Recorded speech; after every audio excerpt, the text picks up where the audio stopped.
अस्सलाम वालेकुम स्टूडेंट्स। वालेकुम अस्सलाम मैम। आप सब ठीक है, अच्छे से? Yes ma'am. कैसा जा रहा है सब? How are you doing?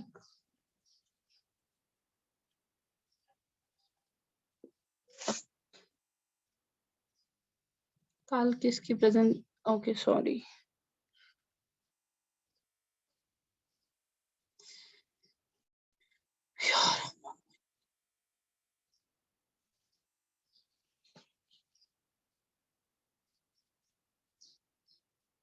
Haider has not still join. कल उसकी प्रेजेंटेशन थी ना, उसने नहीं, वो आज भी नहीं आया है क्लास में। बेकिमसोस, इर्तिका और भी किसी की थी। सादिया आपको आपने आज रखी थी, सादिया को, और परसों रखी थी साजिद को भी। साजिद नहीं आया है ना, वो भी क्लास में नहीं आया है। ये दो बच्चे हैं जो कल से एब्सेंट है। खान मेरा खतरनाक टेंशन। ये ऐसे बच्चे हैं।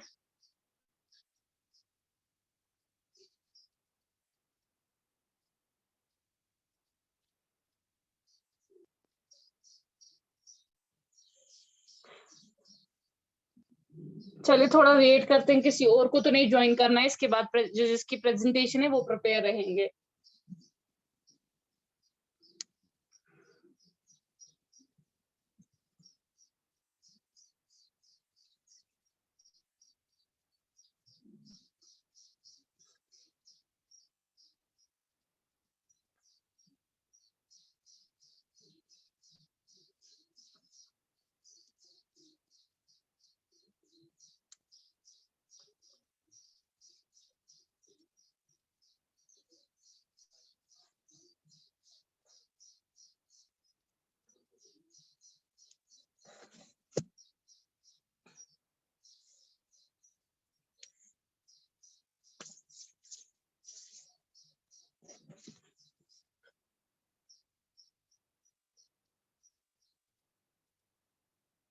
अच्छा बेटा, जिसकी प्रेजेंटेशन है वो ये सादिया आपकी प्रेजेंटेशन है ना बेटा? Yes ma'am. चलिए बेटा स्टार्ट कीजिए। Okay ma'am.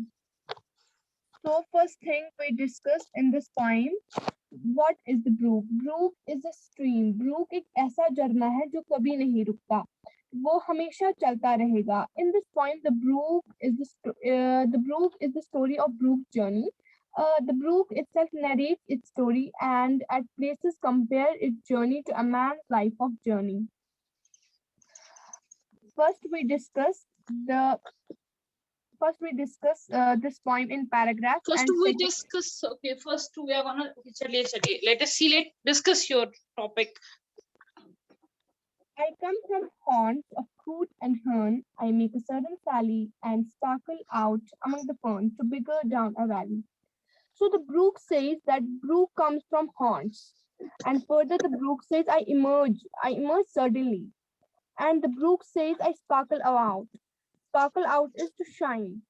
So the brook says that when it starts flowing, it shines in the background of these green plants. So the brook says when it flows down, it also make a lot of noise. The poetic device in it is a first is personification. जो इसमें I use हुआ है वो personification है. वो brook जो है इसमें खुद ही बोल रहा है अपनी कहानी कि मेरी लाइफ जो है वो कैसे चल रही है. Second thing is illustration. Illustration is a Okay, what is personification?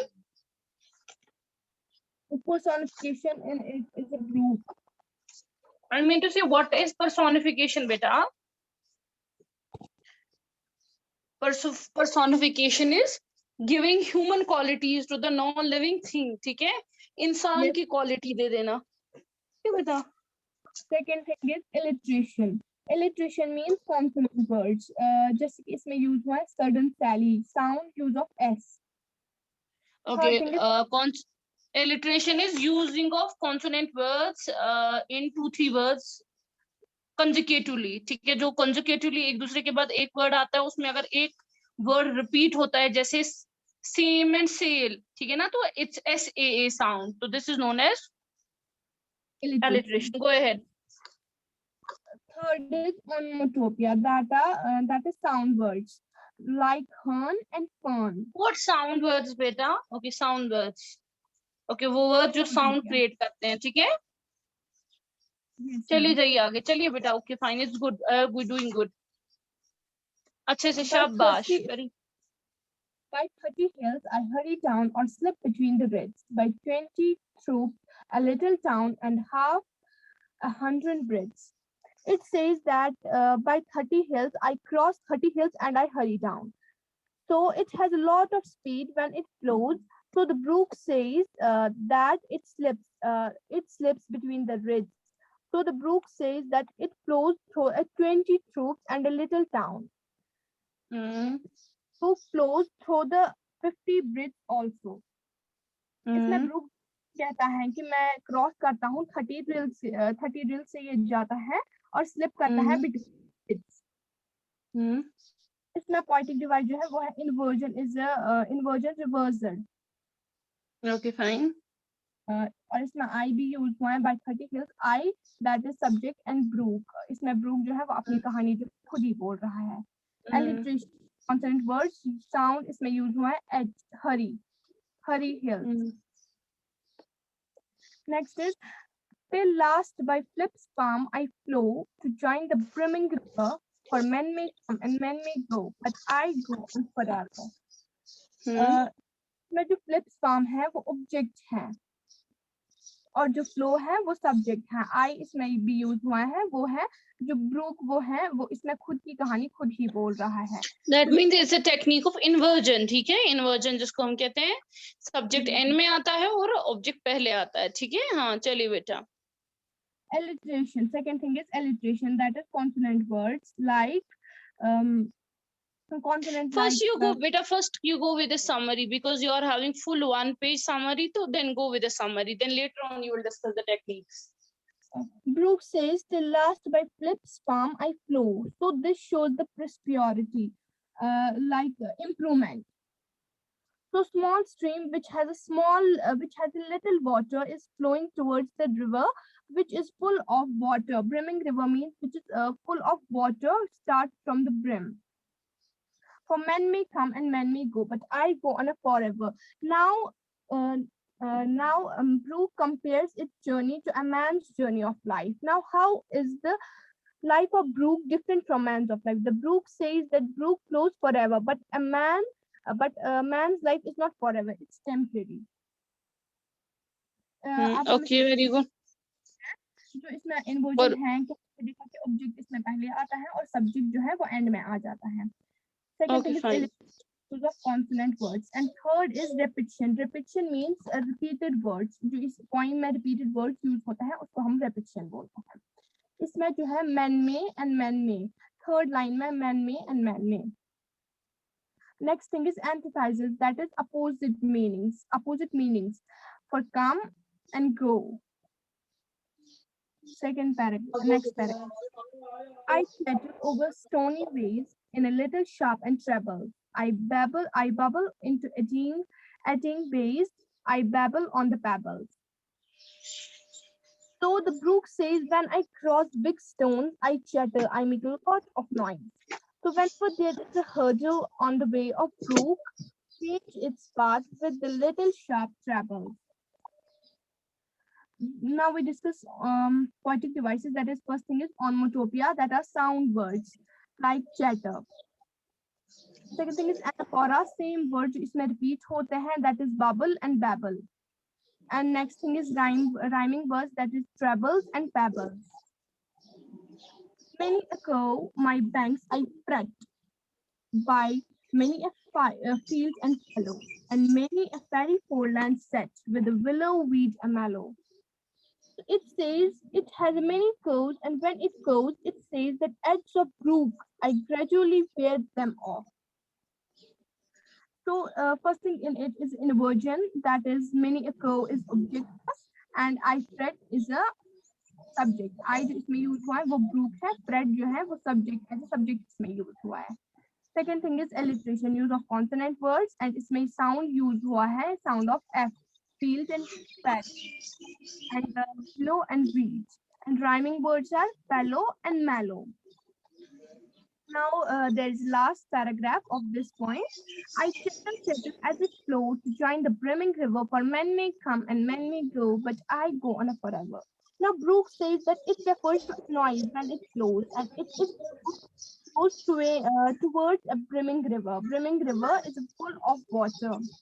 And Brooke again says that men are temporary, but I so on forever. First thing is repetition. Repetition is repeated words like man may and man may. Second is onomatopoeia. इसमें जो sound words use हुए हैं, इसमें sound word m use हुआ है. Man may and man may. Alliteration is consonant words like chatter, and antithesis is opposite words like come and go. So that was all about the first page of the group. Okay, fine. Anybody is having any questions for Sadia to ask? किसी को कोई No, ma'am.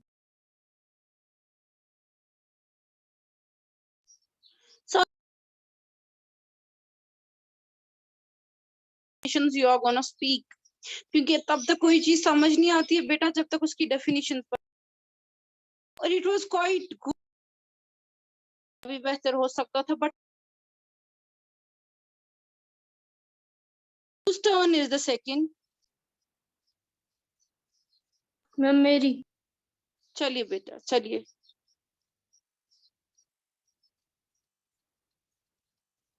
Active voice is a grammar term used to classify sentence in which the subject of the sentence is the one actively performing the action of the verb. चलिए समझाइए भी साथ साथ. For example, a girl ate the apple.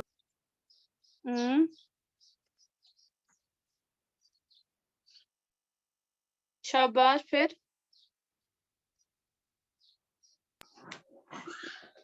A verb, a passive voice. A verb is in the passive voice when the subject of the sentence is acted on by the verb. For example, समझाओ बेटा. आप इनको समझाओ उर्दू में. शाबाश.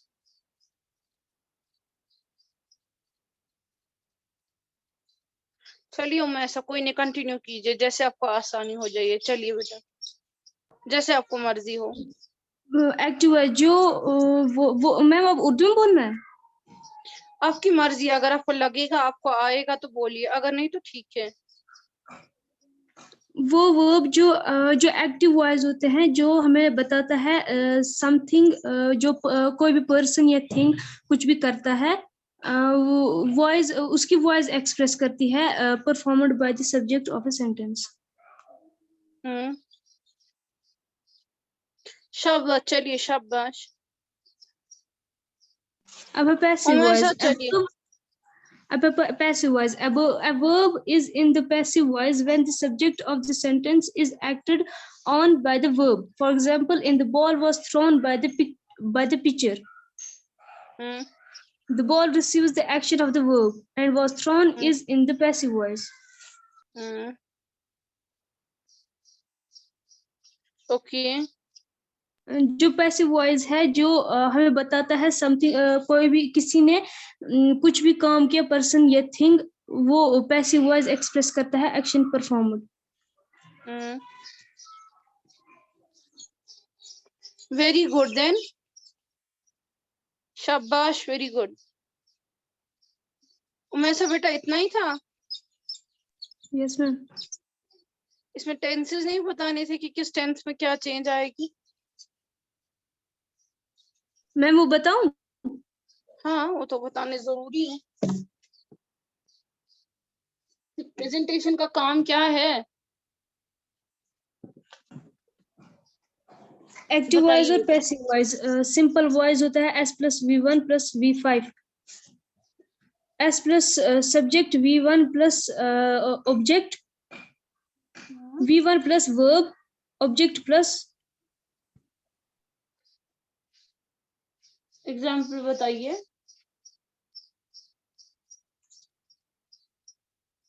she checks all the items.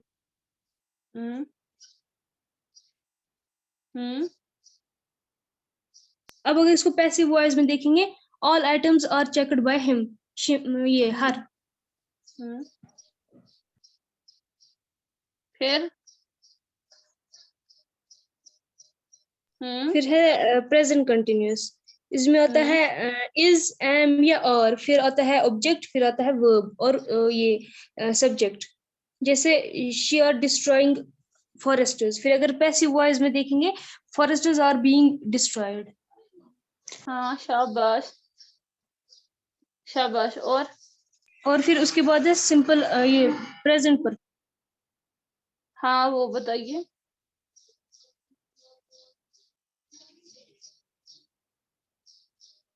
फिर present perfect है, उसमें आता है हैज, सब्जेक्ट हैज या हैव आता है, फिर उसमें आता है वर्ब, फिर ऑब्जेक्ट। जैसे ही हैज ब्रोकन द विंडो। फिर अगर पैसिव में देखेंगे the window has been broken by him. Window has been broken by him. Is it present perfect और पास्ट परफेक्ट? ये आ गया ये पास्ट प्रेजेंट परफेक्ट। शाबाश। पास्ट परफेक्ट में क्या होता है? पास्ट परफेक्ट में पहले आता है सब्जेक्ट, फिर आता है हैड वाला, फिर आता है वर्ब V3, फिर आता है ऑब्जेक्ट। जैसे they had taken a decision. फिर अगर पैसिव में देखेंगे a decision has been taken. Has been taken के had been? Sorry, had been taken. Is there any change in the tense? Yes ma'am, past perfect में आ गया had taken a decision, but अगर passive में देखेंगे had been taken आएगा। Been आ गई इसमें चेंज। बीन? Had been. उसमें क्या था? हैज? उसमें था हैड टेकन ए डिसीजन, इसमें आ गया had been taken. A decision had been taken. Been तो बेटा बीन की, अगर आप बीन लगा रहे हैं तो उसमें कहाँ पता कह सकते हैं हम लोग की चेंज ऑफ टेंस हो गई। चेंज ऑफ टेंस तो मेन वर्ब है ना, दैट इज हैज या वगैरह, वो तो वही रहा। बीन तो yes, लगता है और कुछ नहीं है बाकी। फिर सिंपल पास्ट। मैम क्या? सिंपल पास्ट, हाँ बताइए। सिंपल पास्ट में आता है सब्जेक्ट प्लस V2, फिर आता है ऑब्जेक्ट। V2 क्या होता है जी? V2 क्या होता है बेटा? Verb. I mean to say, are you discussing simple past ki present? Yes ma'am. Simple past. So what is V2?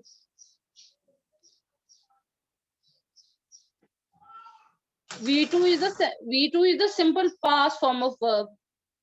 जब जो वर्ब आप पढ़ा रहे हो उसको V1 V2 उसके फॉर्म्स होते हैं। V1 हो गया आपका रूट फॉर्म, V2 हो गया आपका फिर जो लिखा होगा उधर। ठीक है? Yes ma'am. चलिए आगे। फिर इसकी example, they founded this institute इन 2020। फिर अगर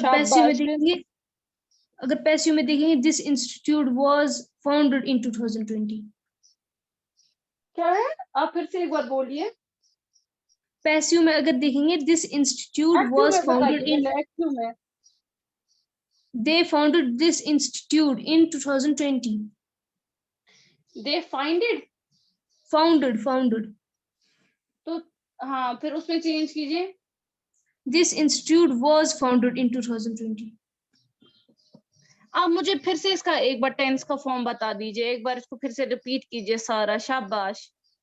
S plus V2 plus object।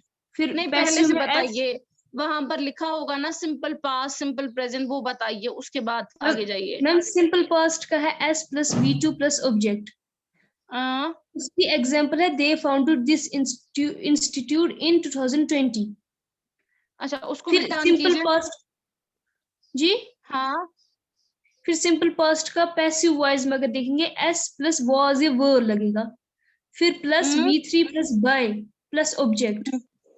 आप बुक सामने रहकर बता रहे हो ना, आपको बुक सामने है एंड यू आर डिक्टेटिंग। चलो कोई बात नहीं, आप बुक ले लो सामने, मुझे कोई इशू उससे नहीं है, लेकिन आपकी गलती पता है क्या है, घोटा इसी को कहते हैं। जब मैंने ये चैप्टर पढ़ाया था ना, तो इसमें फाउंड मैंने वहां ये गलती ठीक की थी। मैंने कहा कि अगर V2 आपका फाउंड है तो फिर फाउंडेड क्या लगेगा, इट्स फाउंडेड पहले में भी आ रहा है, इसमें भी मैंने कहा उसमें फाउंड आएगा, उसमें थर्ड में V3 आएगा फाउंडेड। मैंने ये ठीक की थी, अगर आपको याद होगी। यस ठीक मैम, यस है, मैम, इसमें यस फॉर्म मैम, V2 वहां पर भी सेम है और यहाँ पर भी सेम है। ये आपकी मिस्टेक है बुक की। Yes ma'am, yes ma'am. आप जब घर में आपको याद होता है वाले मैडम छन वो छनी, आपको पता है मुझे बिट बाय बिट पता होती है बच्चा क्या बता रहा है। अच्छे हम आपको इसलिए नहीं बोलते हैं वीडियो ऑन रखो, हमें पता होती है चलो सिक्योरिटी वाचो का गलत बच्चा सुन, लेकिन ये मत समझो कि हमें पता नहीं होता है आप क्या कर रहे हो। जो मैंने आपसे वैसा एक्सपेक्ट किया था कि जिस तरीके से आप प्रेजेंटेशन दे दोगे, आपने उस तरीके से नहीं दी। आपने गोटा पढ़ लिया, सामने तो चल दिया। अगर आपको अपना भाई या बहन बताए कि जरा आज मुझे ये समझाइए ये चैप्टर, आपको लगता है उसको सारा समझ आएगा? हाँ, प्रेजेंटेशन का मकसद होता है कि प्रेजेंट करना, समझाना, बताना। तो आप, मैं नहीं कहती कि आपका सारा 0 तो 0 ही था, मेरे कहने का मकसद वो बिल्कुल भी नहीं है बेटा। मेरे कहने का मकसद है कि अगर आप इसमें प्रिपेयर करते, अच्छे से याद रख लेते कि मुझे क्या बोलना है, कैसे बोलना है, it would have been far better. Instead of that कि आप गोटा कर लेते, आप अच्छे से प्रिपेयर कर लेते, खुद से समझते, इनको समझाते, तो बहुत अच्छा हो जाता। चलिए यस फिर भी मैम, मैंने ट्राई बहुत अच्छा। एक्टिव और पैसिव मैंने पढ़ा था, बट मेरे को ये पता नहीं था कि ये भी करना है। कोई नहीं एक्टिव पैसिव, लेकिन बेटा मैंने कल आपको ये बात, आपको अगर याद होगा, मुझे मुझे इवन ये भी याद है, मैंने आपको कल बताया था रूल्स लेकर, क्योंकि एक्टिव पैसिव तो पता है वो कोई मसला ही नहीं है, वो तो आपको उम्र हो गई पढ़ते हुए। इसे पाई के एक्टिव को, और मुझे मतलब पर्सनली स्पीकिंग, अगर मैंने जब आपको बोला कि आप एक्टिव बताइए, क्या कहते हैं उसको, सिंपल इसमें बता दीजिए उर्दू में, तो आपको तो बेटा आपने उसमें भी गोलमोल कर दिया। चलो फिर भी ठीक है, अगर आप इसको इम्प्रूव करना चाहो तो आप इससे भी ज्यादा अच्छा कर सकते हो। आप बताओ आप कब दोगे इससे अच्छी वाली प्रेजेंटेशन, नो इशू। मैं नहीं कहती, मतलब मैं, देखो आप देखो बाकियों की प्रेजेंटेशन कैसी है, जैसे इसने दे दी, what is her name, Ifra, roll number 1, her presentation वो सुपर्ब। इर्तिका की प्रेजेंटेशन बहुत ज्यादा अच्छी थी। Even Sadia could not match it, Sadia को भी कुछ डेफिनेशंस पता थी, आधी छोड़ दी तो आगे चली। ठीक है, आप देख लो कब इंशाल्लाह किस दिन दे रहे हो, तो ठीक है बेटा, इसको थोड़ा इम्प्रूव कर लो। फिर भी Umasha it was very good, it was very good, कोई नहीं, आप इंशाल्लाह इससे बेहतर करोगे। ठीक है, और किसकी प्रेजेंटेशन है आज? हादिया, आप बेटा कल प्रेजेंटेशन दोगे, ठीक है, फाइन। हादिया, आपकी प्रेजेंटेशन थी आज? Hadiya, yes ma'am. आपकी प्रेजेंटेशन थी आज? No ma'am. आप कल देंगे। मैम किस पे देनी है? आपको क्या है उस पे, वहां मैसेज राइटिंग है, आप उस पे देंगे कल, ठीक है ना? Okay ma'am. और कौन है रोल नंबर? शाहान सिद्दीक, शाहान, शाहान जवाब दो, बताओ शाहान, मैं कुछ पूछ रही हूँ ना तुमसे। शाहान, यस मैम। तो जवाब क्यों नहीं देते हो, सोए होते हो? शाहान कल प्रेजेंटेशन दे देना। Yes ma'am. मैसेज राइटिंग पे तुम भी दे, नहीं मैसेज राइटिंग पे नहीं, तुम दे देना इस पे, एडवर्टीजमेंट पे, ठीक है? आएगी या पोस्टर यस राइटिंग मैम। आएगा कि नहीं? Yes ma'am. चलो इंशाल्लाह कल दे देना बट, ठीक है? Yes ma'am. ये क्यों शुक्र बैठ बढ़िया सियासी हो कि कल एब्सेंट रहोगे तो मैं फिर घर फोन करूंगी, बिकॉज टुमारो जो भी प्रेजेंटेशन से जाएगा उसको फोन भी करेंगे और उसको 0 भी मिलेगा, ठीक है? चलिए बेटा,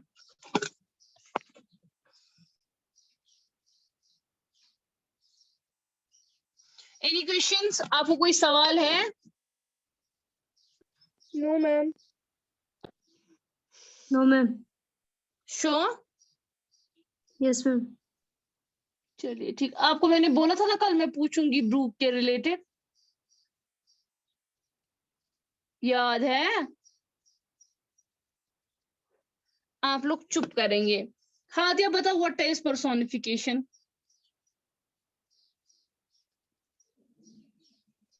मैम जब हम हादिया? किसी लिविंग थिंग को, नॉन लिविंग को लिविंग ह्यूमंस की कैरेक्टरिस्टिक्स देते हैं। तो आप मुझे बताओ पर्सोनिफिकेशन कैसे इस्तेमाल हुई है ब्रूक में? जैसे यहाँ पे लिखा था ब्रूक खुद बात कर रहा है, लेकिन वो खुद बात नहीं कर सकता था। Very good, fine. Who is the another one? अच्छा उमैसा ने भी दिया आज presentation. Irtika, rule number 1, yes ma'am. What is inversion? Inversion होता है जब हम सेंटेंस स्ट्रक्चर चेंज करते हैं, जैसे कि subject plus object plus verb, लेकिन फिर हम उसको इन्वर्स करके इसमें पोएम में यूज करते हैं। तो object plus verb plus then subject उल्टा हो जाएगा, है ना? Yes ma'am. अच्छा Saba, rule number 12, Saba ma'am बताओ what is the meaning of that man में कम एंड मैन में गो, आई शैल गो फॉर एवर? क्या यही है ना लाइन? बताइए।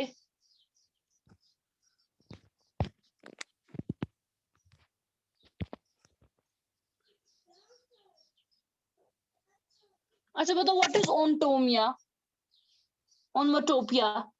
बताओ बेटा क्या होता है?